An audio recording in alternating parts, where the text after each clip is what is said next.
آج ہم سیاست سے ہٹ کر بات کریں گے. آج بات کریں گے جمہوریت کے اس پلر کی جس کو صحافت کہتے ہیں, جرنلزم کہتے ہیں.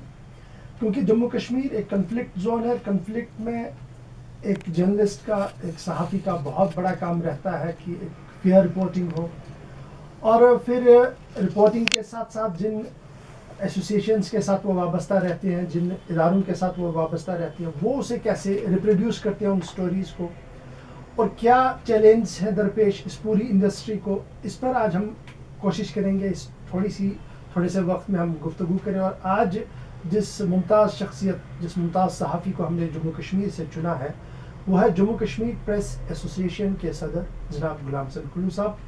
محتاج تعارف بالکل نہیں ہے, ان کا ایک لمبا بیک گراؤنڈ ہے, بیوروکریسی سے لے کر جرنلزم تک. انجینئرنگ فیلڈ کا دیکھیں تو ایک بڑا کنٹریبیوشن ان کا رہا ہے, اور پھر جرنلزم کا سفر, یہاں انگریزی جرنلزم, انگلش جرنلزم کا اگر بات کریں تو بابا انگلش صحافت اگر کہا جائے غلام حسن کلو صاحب کو, تو وہ بھی غلط نہیں ہوگا. ایک بڑی اس پلیٹ فارم کی داغ بیل انہوں نے ڈالی جسے آج جی کے نام سے بھی جانا جاتا ہے, یا خود آج کشمیر مرر آف کشمیر کے مدیر اعلیٰ بھی ہے اور کشمیر پریس ایسوسیشن کے صدر بھی ہے. جموں کشمیر میں ان کی آرگنائزیشن ہے, اسی لیے ہم نے چنا کہ ان سے آج بات کریں اور جاننے کی کوشش کریں کہ کنفلکٹ زون میں اخبار مالکان, اخبار رپورٹنگ اور موجودہ حالات کس طریقے ہیں. آپ کا بہت بہت شکریہ, آپ نے اپنا قیمتی وقت نکالا. کلو صاحب, سب سے پہلے جاننا چاہوں گا, چونکہ اگر دیکھیں پری 47 یا پوسٹ 47 جموں کشمیر صحافت 80s تک زیادہ پھل پھول نہیں پائی, سرکاری چھتر چھایا میں سب کچھ چلتا رہا, لیکن اس کے باوجود بھی ایک امپیکٹ تھا ان اخباروں کا. اور پھر 80s کے بعد ایک نیا چیپٹر کھلا, ایک انڈیپینڈنٹ صحافت شروع ہوئی, ایک بہت بڑی انڈسٹری سامنے آئی, انگلش, اردو, ہندی, بائلنگول میگزین چھپنے لگے, اور 90s کے بعد یہ پورا سلسلہ جو ہے شروع ہوا. کہاں پر آپ دیکھتے ہیں پری 47 سے 2016 تک اس پورے سفر کو؟ بسم اللہ الرحمن الرحیم. سب سے پہلے میں آپ کا شکریہ ادا کرتا ہوں کہ آپ تشریف لائے اور آپ نے مجھے چنا اس سبجیکٹ کے لیے. بہت بہت شکریہ. جہاں تک صحافت کا تعلق ہے, میں سمجھتا ہوں یہ سب سے مقدس پیشہ ہے, سب سے مقدس, بشرطے ہم اس کو اپنائیں اور اس پر عمل کریں کہ ہمارے آبجیکٹیوز کیا ہونے چاہیے, ہمارا کام کیا ہونا چاہیے. اگر ہم وہ سمجھیں پھر اس کے برابر کوئی پیشہ نہیں. اس چیز کو مد نظر رکھ کر میں نے اپنا پروفیشن چھوڑ دیا, اور 88 سے میں اسی میں لگا رہا. پھر 94 میں نے مرر کی داغ بیل ڈالی, مرر آف کشمیر. پھر آپ کو پتہ ہے 89 میں یہاں حالات خراب ہو گئے, سلسلہ جاری رہا, لوگ مرتے گئے, یہاں سے لوگ بھاگ بھی گئے, چاہے ہندو ہو مسلمان ہو, حالات ایسے ہو گئے. تو ان حالات میں کام کرنا بہت مشکل تھا. پھر میں نے کہا کہ نہیں, کام تو کرنا ہے, اپنا حق ادا کرنا ہے. میں نے کہا کلیکٹیولی اگر ہم اس پہ کام کریں تو اس میں زیادہ طاقت ہے. اسی لیے 2007 میں نے اپنے دوستوں کو بلایا. میں نے کہا سب جو بھی ہے یہاں, ٹریڈرز ہیں, باقی ورکرز ہیں, ان کی ایسوسیشنز ہیں, ہماری کیوں نہیں ہے, ہم ایک ہی جھنڈے کے تلے آ جائیں, تب ہمارا یہ جو سبجیکٹ ہے, ہمارا آبجیکٹیو ہے, اس میں ہم کامیاب ہو جائیں گے. پھر 2007 میں کشمیر پریس ایسوسیشن کی بنیاد ہوئی, اور اس میں لوگوں نے مجھے چنا پریزیڈنٹ. تب سے ہمارا سفر شروع ہوا. اور سب سے پہلی ملاقات جو ہماری تھی اس وقت کے چیف منسٹر 2008 میں غلام نبی آزاد صاحب تھے. ہم یہاں سے جموں گئے, میں نے ایک میمورنڈم پیش کیا کیونکہ کافی مشکلات ہیں اس جرنلزم میں, خاص طور پر اخباری جو ادارے ہیں. میں نے ان کو ایک میمورنڈم دیا. اس کے بعد بدقسمتی سے he understood the very concept of my memorandum, مگر اس کے بعد گورنر رول آیا. پھر ہمارا سفر آگے بڑھتا گیا, گورنر سے ملاقاتیں ہوئی, اس کے بعد عمر صاحب آ گئے, ان کے بعد مفتی صاحب آ گئے. ہم ہر ایک کو ملتے رہے. ناٹ اونلی دیٹ, 2011 میں جموں, ڈوڈا, بھدرواہ سے لوگ آ گئے. انہوں نے کہا نہیں, ہم بھی جوائن کرنا چاہتے ہیں اس ایسوسیشن کو. تو اس کا نام ہم نے بدل دیا کشمیر پریس سے جموں کشمیر پریس ایسوسیشن.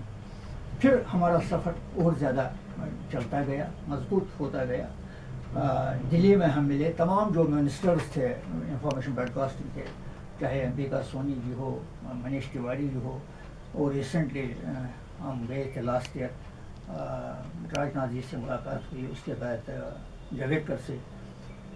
میں یہی بولتا گیا ہر ایک لیول پر کہ ہماری مشکلات کیا ہیں، کیونکہ یہ جو جہاں تک کشمیر کا تعلق ہے، یہاں انڈسٹریلائزیشن نے اپنے روٹس نہیں جمائے، تو لہٰذا جو نیوز پیپر انڈسٹری ہے اس کا سارا دارمدار ہے ایڈس پر، ایڈورٹیزمنٹس پر، چاہے سینٹرل ایڈورٹیزمنٹس ہو چاہے اسٹیٹ ایڈورٹیزمنٹس ہو. میں نے ان کو سمجھایا، اور میں اس بارے میں آزاد صاحب کا شکریہ ادا کرتا ہوں کہ انہوں نے ایک بڑی لمبی چٹھی لکھی منیش تیواری کو، جو اس وقت تھے انفارمیشن براڈ کاسٹنگ منسٹر. انہوں نے اس میں بالکل کلیئر کر دیا کہ جہاں تک جموں کشمیر پریس کا تعلق ہے، انڈسٹری کا تعلق ہے، ان کو سینٹرل اور اسٹیٹ گورنمنٹ کی سپورٹ کی ضرورت ہے. بالکل سر، اس پر میں ضرور بات کروں گا، کیونکہ انڈسٹری اسے مانے نہ مانے، کیا کارپوریشن کے دائرے میں سے لائے نہ لائے، کہاں پر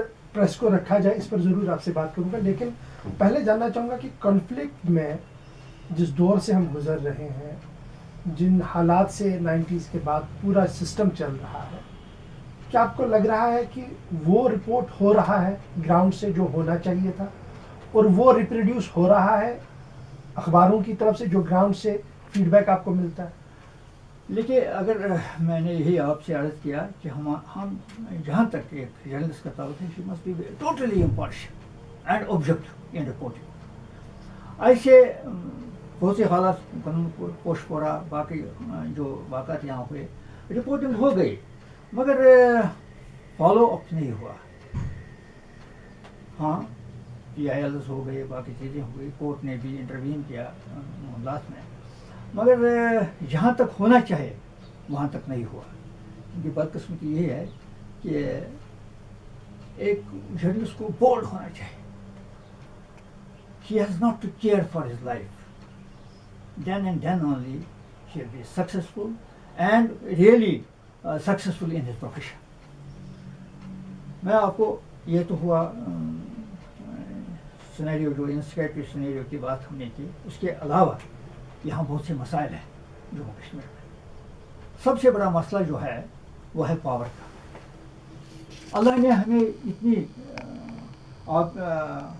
یہ واٹر پوٹینشیل دیا ہے، ہائیڈل پوٹینشیل دیا ہے کہ اگر ہم اس کو ریئلی ہارنس کریں، not only J and K will be exporting power to other states of India. We have been writing on it, but what has happened yesterday for the last so many months I have been writing on power sector. In fact, I explained it to Governor also on 16 February when we had a meeting in New Secretariat.